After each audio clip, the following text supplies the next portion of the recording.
Viemos louvar o Cristo, consideramos Ele nosso Mestre e Senhor.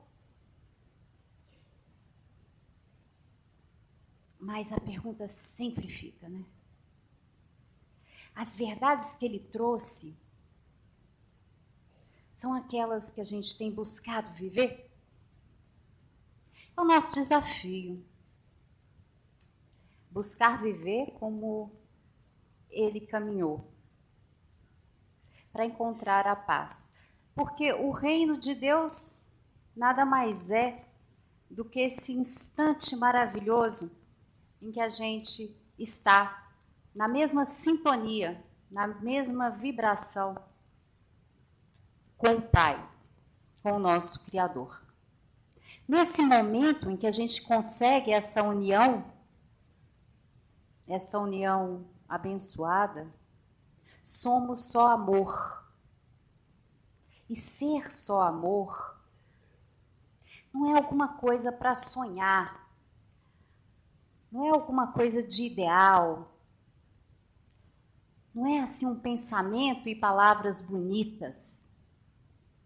Ser só amor é ser servidor, é servir ao outro, é encontrar no outro, seja ele quem for, a presença do Pai. Qualquer um é criatura. Qualquer um é criatura. É por aí. A inspiração para a gente falar na noite de hoje sobre o tema, a boca fala do que está cheio o coração.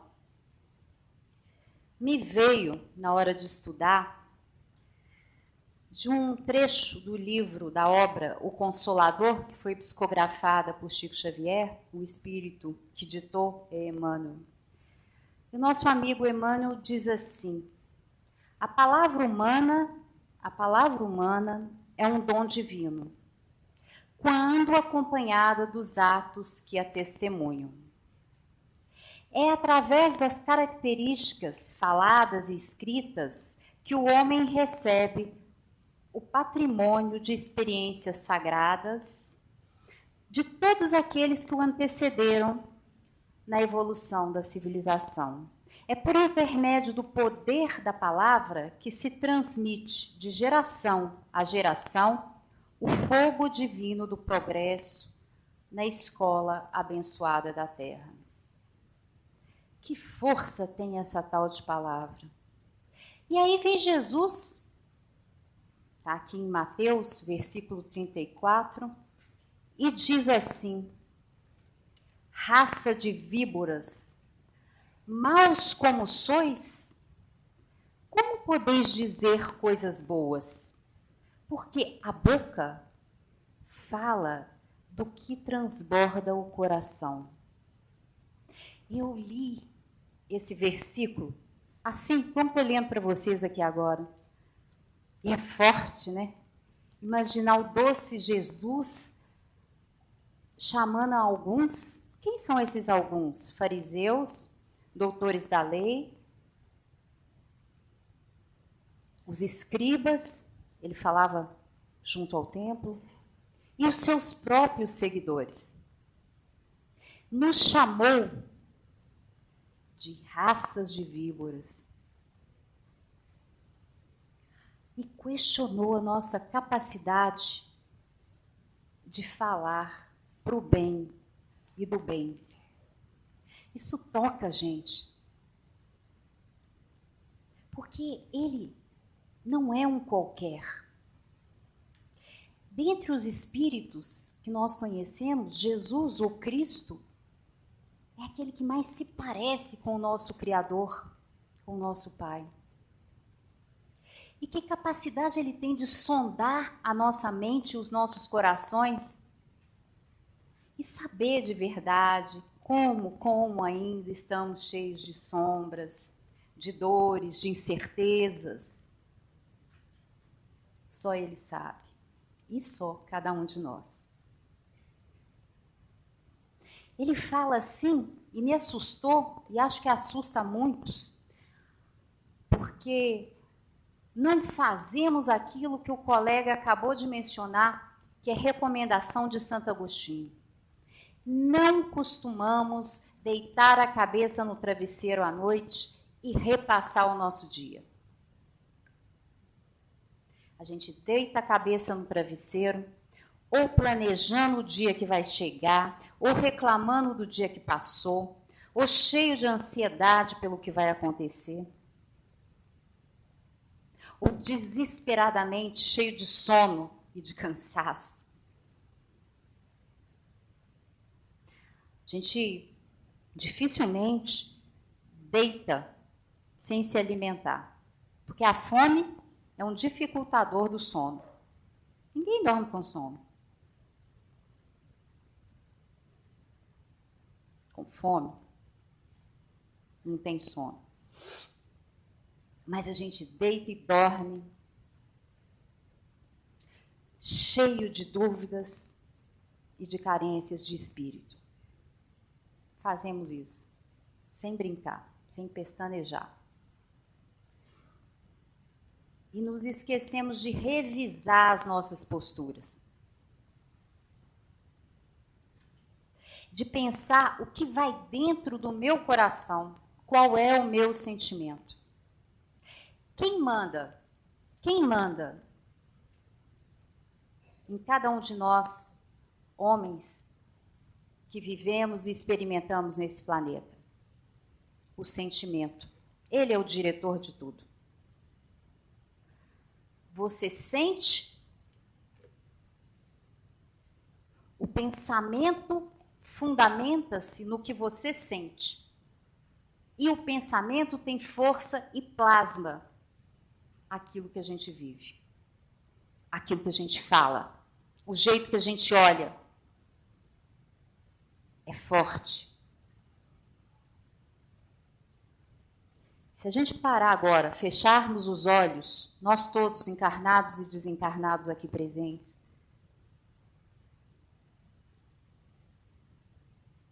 a gente perguntar assim, o que anda, o que vai dentro desse meu coração? É desafiante. É desafiante porque vão coisas muito boas e às vezes eu sou aquele que reclama o tempo todo, o que me acho incapaz. É porque vão coisas muito ruins e eu sou aquele que me vanglorio das coisas que eu tenho e não do que eu sou. Vocês vão me dar um minuto, porque eu gostaria de contextualizar essa colocação de Jesus. Ele não falou só esse trechinho nos chamando de raças de víboras. Eu vou ler do versículo 33 ao 37, versículos curtinhos, para a gente entender como é que se deu a colocação dessa frase. Ele dizia então aos doutores da lei, aos fariseus, aqueles que o seguiam: dizeis que a árvore é boa e seu fruto é bom. Ou então dizeis que a árvore é má e seu fruto é mau. Porque é pelo fruto que se conhece a árvore.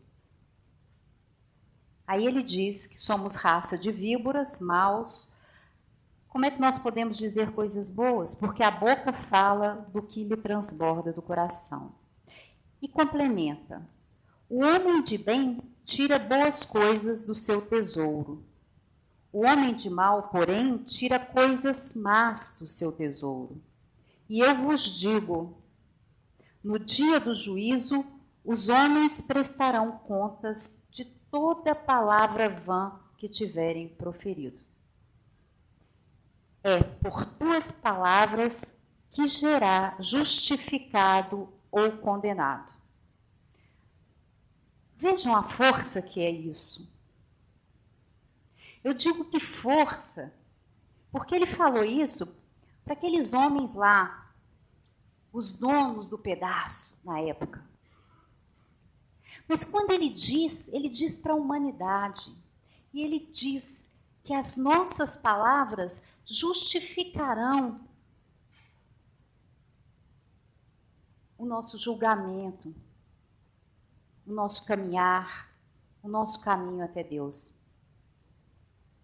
Naquela época, esses homens, especificamente, doutores da lei, fariseus, saduceus, os que viviam nos templos, os que tinham posses, é que comunicavam com o povo, é que podiam ter qualquer acesso a alguma cultura, ao estudo.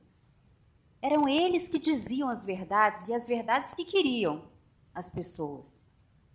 Mas hoje não tem ninguém aqui no nosso grupo que não seja um comunicador. A maioria, talvez 99% dessa plateia é portadora de um telefone celular, neste momento. Está aí no bolso, na bolsa, está ali embaixo, está em casa. E nós comunicamos. Fazemos uso da palavra. Até uns 10 anos atrás, essa comunicação já tinha se ampliado muito, mas os meios de comunicação ainda eram fortemente o rádio, o jornal, a TV. Mas hoje, quando a gente fala de Jesus, o Cristo, quando a gente fala do Evangelho, não falam só os médiuns, os dirigentes, os coordenadores, os oradores. Não falam só os pastores, os monges, o Papa. Falamos todos nós e diariamente nas mídias sociais. Entramos nos grupos de família e postamos mensagens. Entramos em diversas outras mídias e comentamos e deixamos a nossa opinião. Não é assim? Percebam a responsabilidade de cada um de nós que passamos a levar a palavra. A palavra que pode ser um bálsamo suavizando dores, que pode ser um estímulo, levando a pessoas, jovens, velhos, profissionais, irmãos, a se levantarem. Mas pode ser uma espada que corta o sentido de viver, a alegria, o estímulo de qualquer ser humano.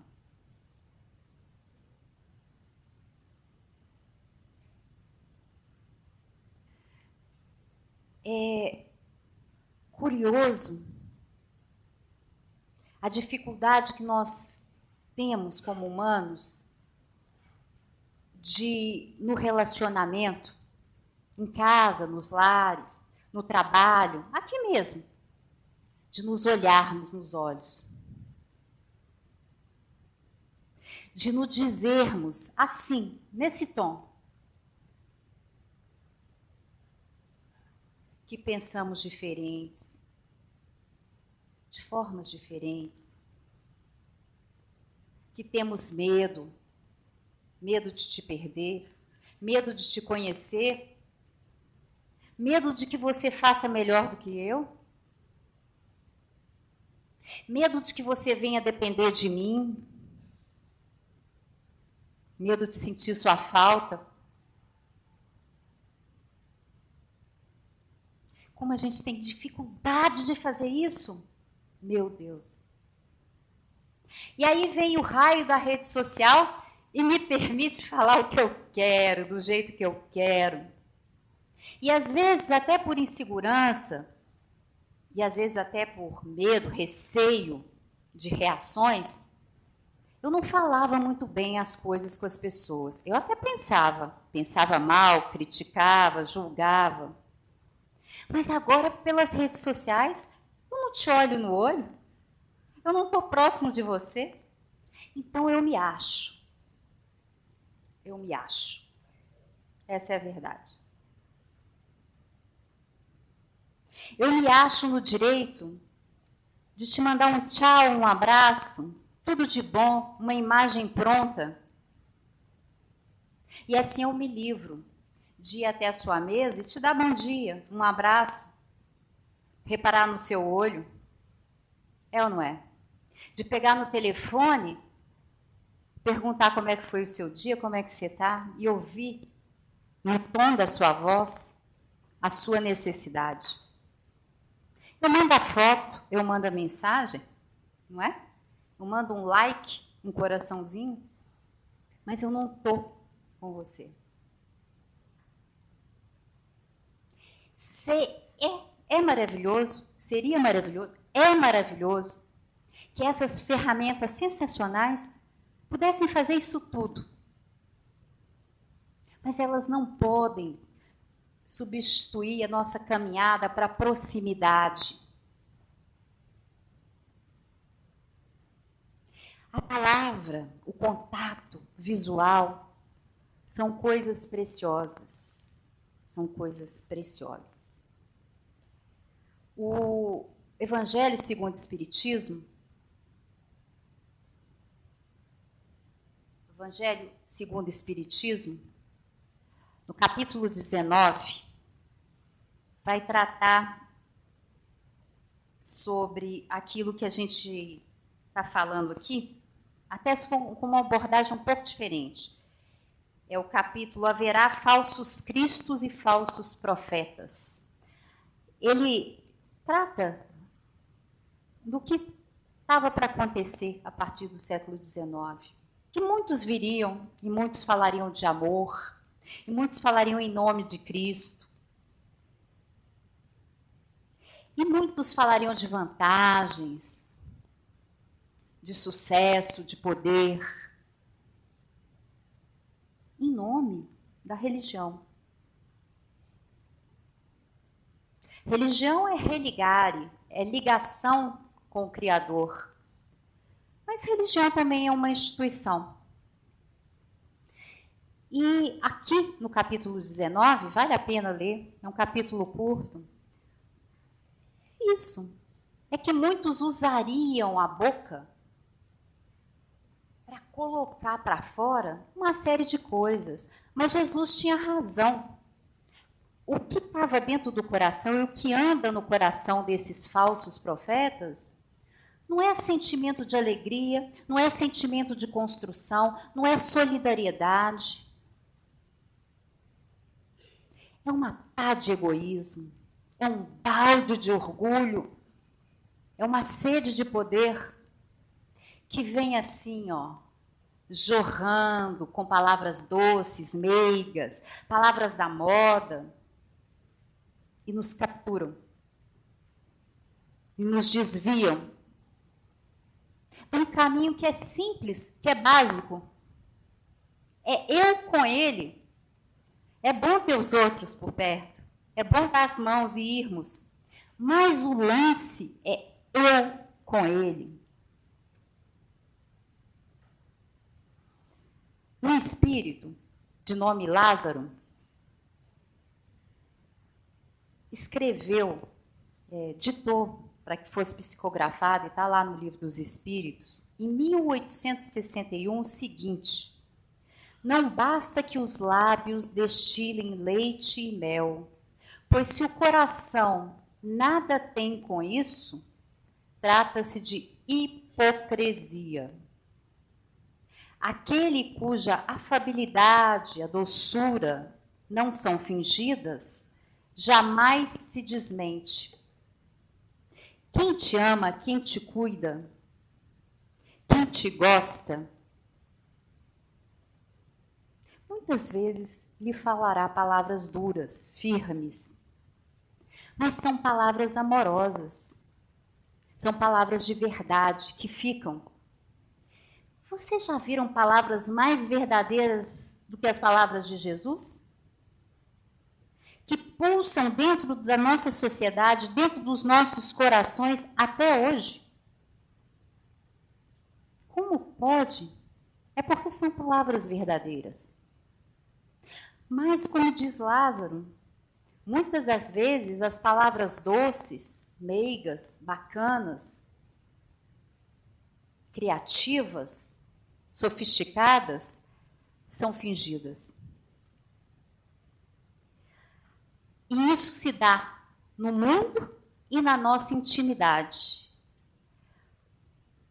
Porque esses homens, esses falsos profetas, nós mesmos, por muitas vezes somos falsos profetas, enganamos pela aparência, mas não podemos enganar a Deus.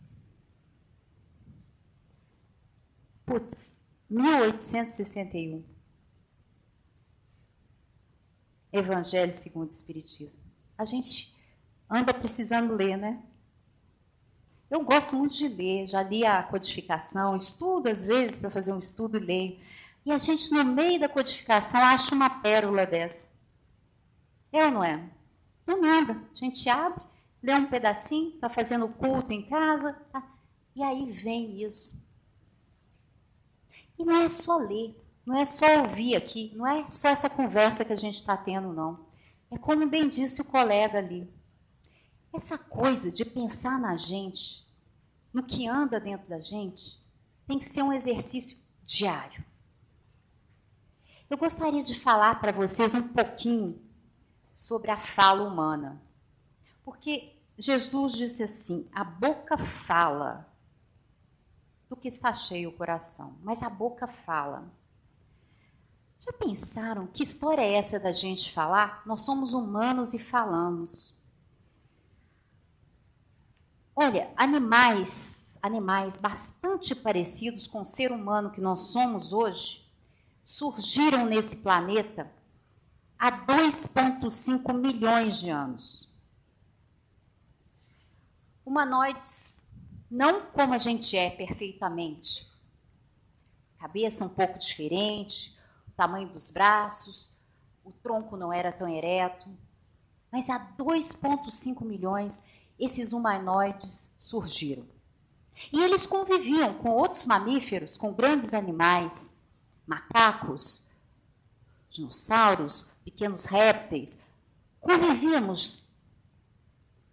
Disputavam o poder como qualquer outro animal. Os animais disputam poder. Os animais cuidam da cria. E os humanos faziam isso há 2,5 milhões de anos. Mas o que fez com que esse homem, esse Homo sapiens, dominasse o nosso planeta?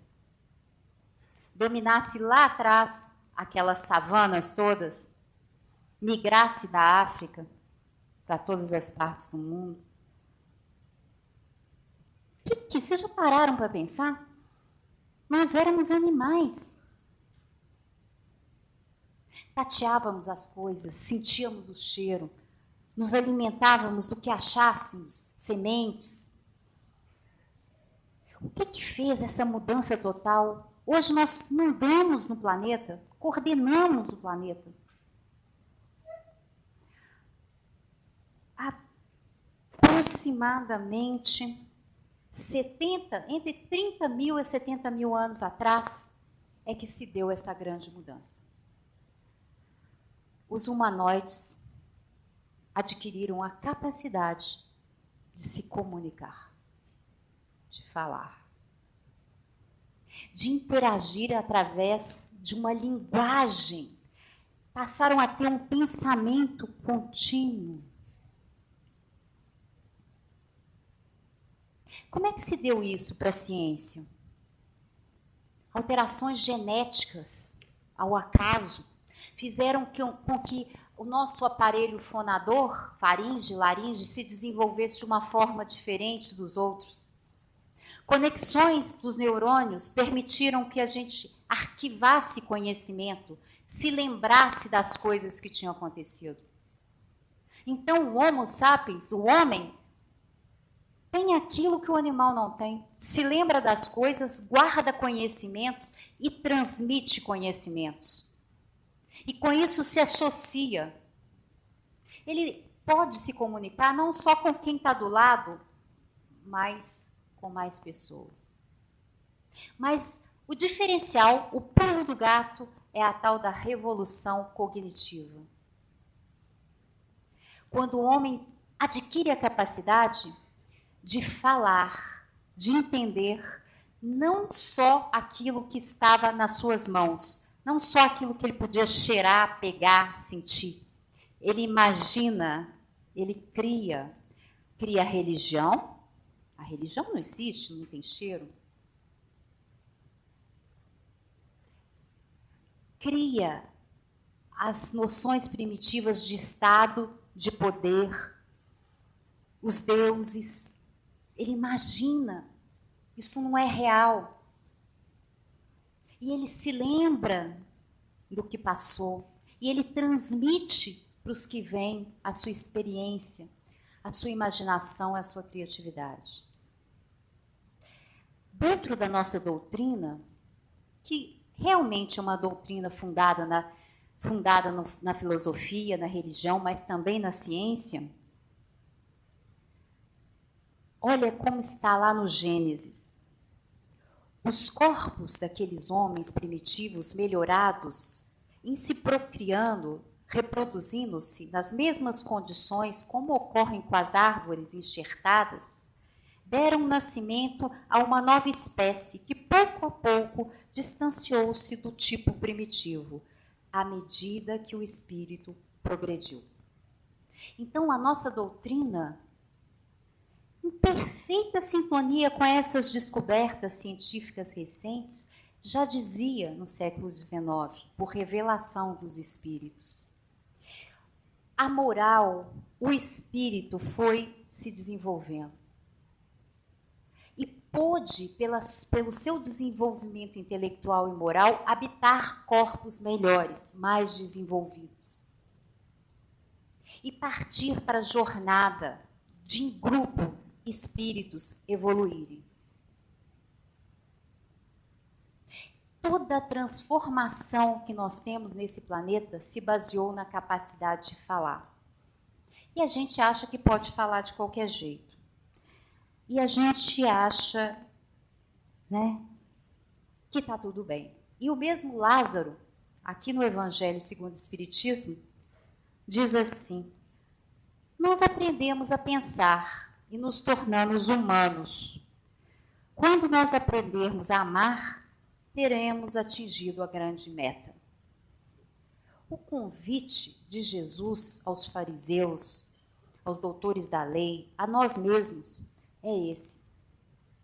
Vamos usar a nossa fala, a nossa capacidade de falar, para atingir a grande meta, que é o amor.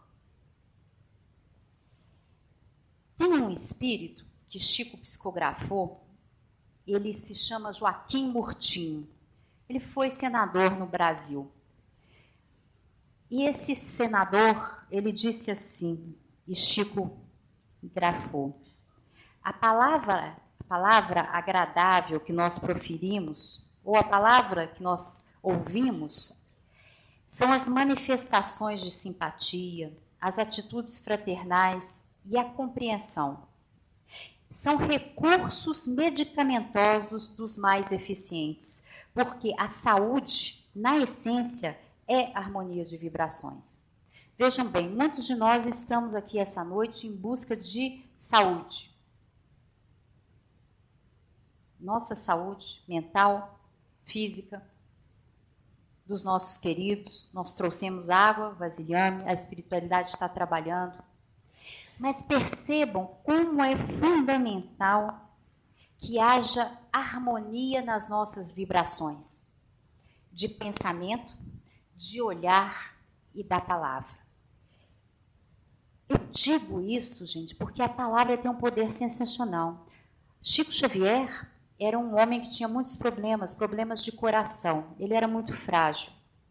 Tem uma passagem dele que ele tinha um encontro marcado em Belo Horizonte, estava em Pedro Leopoldo e tinha que pegar um ônibus. E bom mineiro não perde ônibus, não perde trem. Chico chegou cedo, comprou a passagem, estava pronto para embarcar. Quando ele estava se dirigindo para embarcar no ônibus, uma criança grita começa a gritar o nome de Chico. Chico, Chico, Chico, vem cá. E Chico ficou dividido. Atendo a criança ou perco o ônibus? Perco o ônibus, vou até o ônibus ou deixo a criança gritando? E Chico Xavier atendeu a criança. O ônibus foi. Foi e recebeu da criança um abraço, aquele abraço apertado, palavras de carinho. Ficou com a criança assim um pouco, abraçado, se despediu da criança, pegou a malinha e foi tentar comprar outra passagem. Nesse momento, Emmanuel se torna visível para ele. E ele diz, pois é, perdi o ônibus, tinha um compromisso importante. Então, Emmanuel vai explicar para ele o que aquela criança, com aquelas palavras, aquele sorriso, aquela brincadeira, aquele Chico querido, tinha acabado de fazer. Do peito da criança, segundo o espírito Emmanuel, saíam eflúvios, energias de tal pureza e haviam penetrado no coração de Chico. Mais tarde, Chico sofreria, em Belo Horizonte, uma crise de angina fortíssima, que só não o levou, segundo Emmanuel, por conta desses fluidos que a criança havia lhe transmitido. E a gente entra em casa, aliás, a gente vem até aqui no centro, na casa espírita, e coloca uma série de problemas na solicitação de orientação, lá embaixo no departamento. Os problemas entre casais, o clima da minha casa, o clima no meu trabalho, situações diversas, conflitos, como incomodam. E a gente não reflete como é que eu estou usando a palavra dentro de casa. Não refletimos. Porque a palavra destrói casamentos. A palavra destrói relações. A palavra destrói o ambiente de trabalho. A fofoca, o diz que me disse, aquela coisa assim de botar o outro para baixo, né? Passei no vestibular. Mas não foi na escola pública, né? Vai pagar uma grana. Nossa, comprei meu primeiro carro. Vai amargar para pagar prestação e gasolina. Nossa, arrumei uma namorada.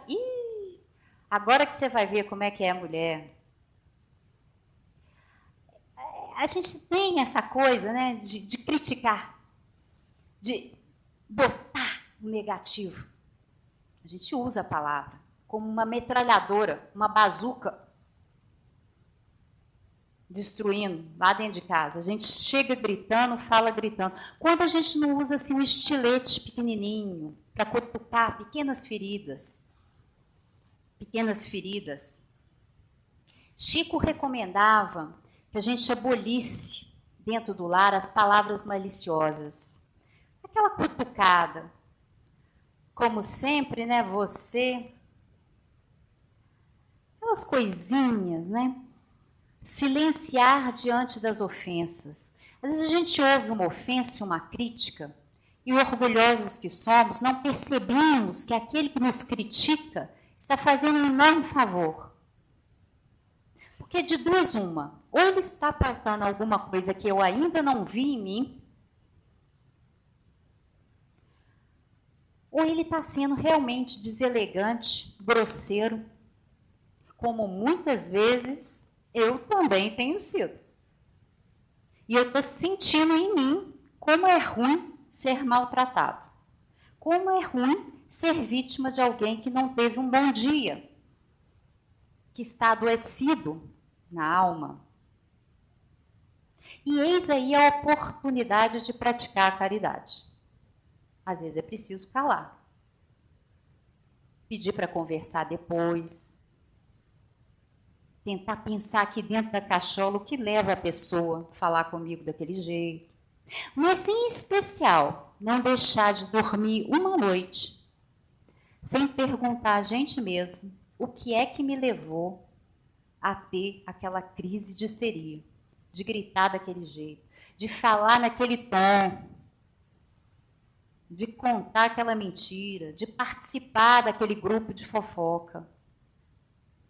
Porque, às vezes, fica solitário. Quando a gente abraça a causa de Jesus, quando a gente abraça a doutrina consoladora aqui, ó, às vezes fica solitário. Porque já não dá mais, né? Por medo de ser excluído, de participar do clube da fofoca, de postar comentários anônimos, achando que ninguém está sabendo, que vai ficar impune. De condenar e julgar, né? A gente condena e julga e participa dos grupos de condenação e julgamento. Aquele rapaz matou, fulano violentou e a gente, ó, se fosse comigo, eu faz, né? A gente se põe no papel de juiz, acha um absurdo. Não é que a gente não deva achar um absurdo, realmente. Agora, é um irmão, pisou na bola, falhou, contraiu uma dívida enorme e quer a nossa caridade. Eu não posso abonar o crime, o erro, o desmando, mas eu ainda não posso julgar. Porque todos os dias eu cometo desatinos. Todos os dias eu me desvio um pouco da lei. E o Pai amoroso é comigo todos os dias. Me carrega, me suporta através do irmão, da espiritualidade, da natureza. Coisas para a gente refletir sobre a palavra. É aquela história, não opine quando você não puder cooperar. É simples, é um exercício diário. Não vou opinar se a minha opinião não for para cooperar. Melhor o silêncio. Porque a melhor crítica é fazer o melhor. Eu mesmo fazer melhor. Não preciso dar a minha opinião, faço eu melhor. Sou eu educado. Se ela é grosseira, se ele é grosseiro, sou eu educado. Se falam alto, eu falo mais baixo. Se eu vou explodir, beba um copo de água e deixo para mais tarde a palavra grosseira. Porque é assim que diz Emmanuel. Nós temos o direito de discordar de todos, de repelir essa ou aquela opinião. A gente tem o direito de não concordar e repelir. De divergir do ponto de vista do outro, de seguir caminhos diferentes. Em qualquer circunstância, porém, não te esqueça que os teus opositores são também filhos de Deus. E a gente, para se comunicar de forma passiva, ser aquela figura que está sempre dizendo assim, amém, tá bom, cabisbaixo, que não se posiciona, tem vergonha de se posicionar ou não quer se comprometer com a sua posição. A gente pode ser aquele cara, aquela mulher que é agressivo, que quer impor o seu jeito de pensar, a sua forma de ser no grito, no tom.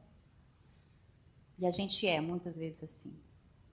Ou a gente pode optar por ser assertivo, que é isso aqui, ó, que o nosso amigo Emmanuel está dizendo. O que é ser assertivo? É começar a conversa dizendo assim, ouvindo. Primeiro, a habilidade de ouvir, até o final. Tá certo. Eu entendi o que você quis dizer. Eu imagino que você esteja sentindo. Mas eu não penso como você. Me dá licença de te pôr uma posição ao contrário? Mas eu bate e volta. Pisou no meu calo, eu dou de volta. Isso estraga muito dos nossos relacionamentos, da nossa forma de ser. Porque é curioso, a gente se afasta, a gente se machuca. As pessoas que a gente mais ama, que mais teriam que estar próximas com a gente, as pessoas com as quais a gente planejou vir resgatar se acertar. Porque a doutrina é cheia de amor. O ensino é pelo amor. Aqui nessa doutrina, a gente ensina servindo, amando. Ninguém martela e arranca espírito obsessor de ninguém. A gente doutrina o espírito obsessor, não é assim? A gente trata o obsidiado e o obsessor, porque são uma parceria, uma dupla. Lá em casa o clima está ruim, deve ser um obsessor. Ora, se o clima está ruim, se a gente não está se comportando bem, às vezes quem está fazendo mal para o espírito desencarnado somos nós. Estamos tirando dele, estamos fazendo nascer dele o que ele tem de pior. Permitindo que ele se associe com a gente para fazer o pior. Então, a maior parte das vezes, o tratamento é para nós. É para o nosso coração. É aquilo que eu falei lá no começo. Às vezes é difícil, mas eu tenho que olhar no olho daquele que está se opondo a mim e, antes de tudo, lembrar: Deus é com ele. O Deus que é comigo é com ele. Aí eu vou ver um irmão. Aí eu vou procurar as razões. E à noite, quando a gente vai deitar, que a gente não tenha vergonha, né? Vergonha de perceber que eu ando falando de forma muito ríspida às vezes, que eu ando criticando demais, que eu ando falando muita abobrinha para não falar da minha dor, das minhas fraquezas, que eu ando valorizando muito pouco, às vezes, a pessoa bacana que eu sou. Sim, somos feitos para brilhar. Jesus nos diz: sois luz.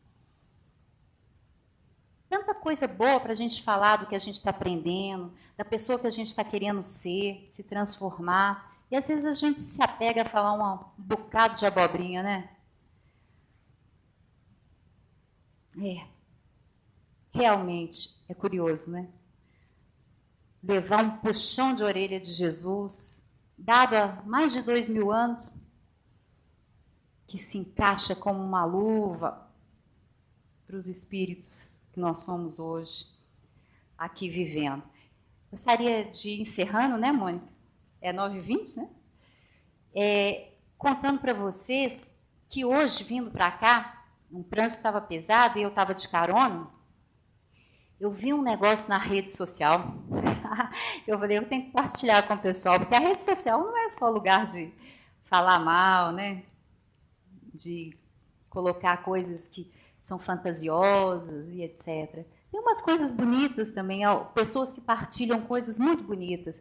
E hoje uma moça partilhou a história de um monge tibetano que conversava com seus aprendizes, e foi muito bonito porque eu anotei aqui, eu achei muito bonito a frase, as perguntas. Ele faz duas perguntas apenas. Está aqui. Por que as pessoas gritam? Vou fazer para vocês também, vocês vão pensar um minutinho. Por que as pessoas gritam quando elas estão com raiva? Olha, eu estou olhando aqui, assim, na plateia, alguém vai me dizer assim, as pessoas gritam quando estão com raiva porque perdem o controle, porque se sentem agredidas, porque foram injustiçadas, então elas gritam. Os discípulos falaram a mesma coisa. E ele respondeu, não. Quando estão com raiva e brigam, as pessoas gritam porque os corações se afastam. Quem manda você gritar é o teu sentimento, é o teu coração que não quer que você se afaste do outro. É um coração que não aceita essa distância que a tua palavra está impondo. Então, ele faz você gritar para assustar, para parar. para que os corações possam voltar a se unir. E a outra pergunta é: o que acontece quando duas pessoas se amam? Já notaram? Quando duas pessoas se amam, elas, até assim no começo do namoro, elas sussurram, né? Falam palavras delicadas, baixinhas. Chegam um perto do outro, gostam de falar baixo um com o outro, olhando no olho. E quando o amor se agiganta, são aqueles casos de casais que a gente vê que a mãe fala assim: eu nem preciso que seu pai me fale nada, só o jeito dele me olhar. E quem é que não teve uma tia, uma mãe, uma professora que não precisava falar? Só do jeitinho dela olhar, a gente já sabia o que ela queria dizer. Essa proximidade amorosa, que fala baixo, que fala suave, que fala gostoso.